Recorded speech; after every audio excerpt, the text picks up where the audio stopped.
4000 пар аяқ киім табандарын Түркиядан алып келіп, мына складымызға жинап қойдық. Не үшін сіздерге айтып жатырмын? Кез келген өндіріс орны жазда қыстық аяқ киімдерді, қыста жаздық аяқ киімдерді бастайды. Біз жаздық және көктемдік аяқ киімдерді тігуді бастадық.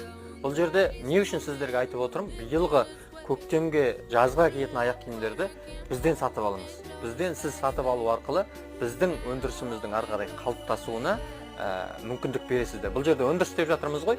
Өндіріс Совет үкіметінен бері осы елімізде бұған дейін де кейін де жасала береді. Бірақ біздің мақсатымыз тек қана өндіріс жасау, балаларды өз бауырларымызды жұмыспен қамту емес. Одан да бөлек біздің өз құндылықтарымыз бар. Осыны алдағы күнде өніміміз арқылы оны сіздерге көрсететін боламыз. Бізді үнемі қарап, бақылап жүріңіздер. Мен осыдан 5-6 жыл бұрын қалай әлеуметтік желі басталды, халықтың көз алдында өсіп келе жатырмын ғой деп ойлаймын.